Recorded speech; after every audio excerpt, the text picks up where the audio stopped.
You think you will master entrepreneurship, then it punches you in the back of the head. These are a lot of misnomers, misunderstandings that we have when we start a business. And I'm reflecting on the conversation I had with Josh Martin, a former linebacker in the NFL, and is also now owns a franchise in the Smoothie King franchise business. And that's what we talked about. I met him a few months after he started, he got his first franchise, Smoothie King franchise.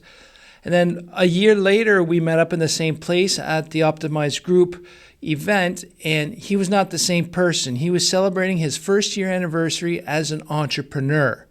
And what we talked about was his experience over this first year, because the person I talked to a year prior, he wasn't the same person as he was last winter when I ran into him. And we really wanted the conversation about his learnings and his misunderstandings, or, sometimes we think we know what it's going to be about and doesn't turn out what we thought it was. And it's one of the reasons why a lot of people quit, because the main thing with entrepreneurship is it punches you, it hits you, trips you up, you fall flat in the mud many times. And the successful entrepreneur is the one that gets up and figures out what happened so they can prevent it again. Okay? And for you to do this, and like Josh explained, believing in yourself is very key for one, to start the business, and two, to maintain it, and to get through and build that resilience to moving forward and getting through the shit that you're put through. And it's not hard, it's not easy, it's hard work, and it's constant. So entrepreneurship is not for everyone. It takes a special person. That's a brain wiring thing, maybe for some, situational, or it's a certain drive. I just want to share a few things that Josh learned, and it's very key for if you're thinking about starting a business, or you're in your early years, or even if you're 10, 15 years down the road, you still should consider these and know these if you don't have. So his big insight, the biggest one, was understanding your finances is key. When he started up, he was just concentrating on revenue, which a lot of entrepreneurs do. I liked the revenue part, but I was really focusing on the expenses, trying to control those. And for me, that kind of ignored the revenue side. And like Josh was explaining, was focusing on the revenue only, he wasn't really watching the expenses and the other effects that the financial year end will do and how that is affected. So understanding your finances is key. How to understand a profit and loss report, P&L, your balance sheet, which is basically a snapshot of your health, your financial health at that time. Even your payables, your receivables, depending if you're in a franchise or a store, in and out, the payments now, but sometimes for those who have payment terms, you got to understand how much money you owe to people and how much people owe you at the same time. So having a good understanding of those reports is key. And for what I do is I recommend to a lot of business owners just do some bookkeeping for a few months so you understand where those transactions go, what accounts, how the accounting, your expense accounts are all organized and structured, and so that you can understand what's in and out and what's allowed and what's not. And that's the key one. Being an NFL linebacker, he has been in part of a big team for a long time, and he brought that to his store and also to his entrepreneurial journey. And it was an easy transition for him to understand that a team is a valuable resource. But for some people who've started a company and you do it by yourself, we lose track of that the team is valuable and we need to do it. Now, the other thing is a team is not only people you hire that's in your staff. Your team can be your accountant, your lawyer, your subcontractors that's helping you, your network. So you need that valuable resource. And like everyone, I did smirk and I had a bit of a giggle because, like he said, hiring is way harder than it looks. People think it's easy, just have a conversation, you hear, but whatever. But it's hard to read people and understand how they're actually going to work. Just because they're nice people doesn't mean they're going to be a good worker for you. Maybe a more miserable person or a little difficult person might be one of your better employees.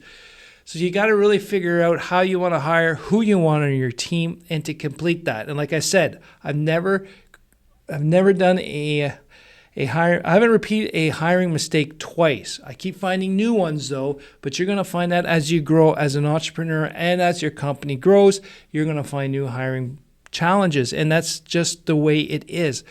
No one's going to figure out, even a hiring expert or an HR expert, they can't figure it out either. It's going to change depending on their personal situation, your situation, the society as a whole as well. So there's too many influences to master that. And like he said, there's no real arrival. So HR is definitely one of those. So I also want to quickly share a few of my big learnings. The biggest one that hit me within the first 2 months of me starting my first engineering company, okay? It's if you build, they will come. I see this with a lot of retail people or people open up restaurants or cafes or whatnot. Just because you start a company and you tell people you have it, you can't just sit back and kick up your feet and they will come. It's not like the movie.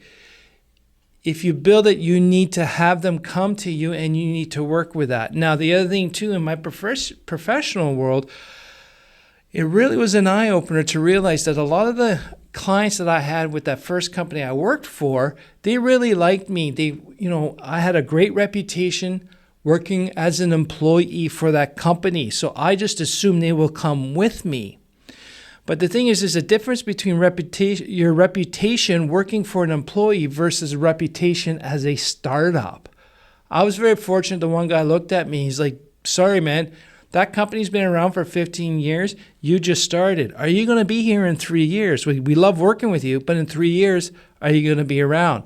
This is an established company. We have history with it, and they know how we work. And that was a very valuable lesson for me. And that kind of showed me I had to work a little harder to get clients and to prove my worth. And that really changed. After my 3rd year, I really saw customers going, okay, you know what? You're serious now. You're still around after 3 years. We'll give you the chance and the benefit of the doubt and do work for them. And if you think about it from their point of view, that makes a hell of a lot of sense. So just because you build, they will not necessarily come.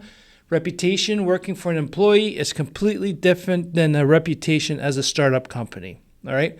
The biggest one that I learned too late was managing people is not my strength. I kind of thought I had to because I'm my own company, but managing people is not my strength. I need to hire someone to manage people. It's just not in me. I don't have the patience. I am better solving the difficult problems. And you as an entrepreneur, most of us are not managers, so think about that. Doing it all by yourself and only needing you is a bullshit, flat out lie you've convinced yourself for your self-worth. You can't do it by yourself. You need help. You need support. So either you need support with contractors, with employees, technology, or maybe just delegating a lot of stuff to other people that you're not involved with for that project or part of the business. But you can't do it all by yourself. You need a team behind you, just like Josh was really promoting and explaining. Okay, and the one thing that I really regret is me not investing in entrepreneurial groups early. And that's very key because when you're surrounded by like-minded people who are entrepreneurs, similarly, make sure you get yourself in a group. You've got the same mindset and the same ambitions. Different groups of entrepreneurs don't mesh with each other. So if you're surrounded by like-minded people with the same ambitions, they'll be there to support you. They've gone through problems that you are now encountering. That'll help you get out of those problems quicker. And also just be in a room, just like Josh really appreciated, is we're all in the same boat. We've all seen the same problems. And that support and understanding and validation is very important. So investing in these entrepreneurial type groups are not expenses. They're an investment. It keeps you sane. And I wish I would have done that earlier. Because right now, me and Strategic Coach, I wouldn't be here today if it wasn't for being around like-minded, equally ambitious entrepreneurs as well. So I really want Josh to share his experience over his first year. First year's entrepreneurship is very difficult. Your next test is year 3, according to the E-Myth, and that's true. So Honestly, I would love to hear the major lessons that you learned in your entrepreneurial journey. And please email me at André@theimpulsivethinker.com or throw them down in the comments. I would love to hear, and let's get a conversation about this so people can also learn as well and they can see what's coming down the pipe. So thanks again for listening. And I really enjoyed this conversation with Josh Martin, and have another listen at it because there's a lot of nuggets there to learn, and learning is an investment. So thanks again for learning with me. We'll talk to you soon.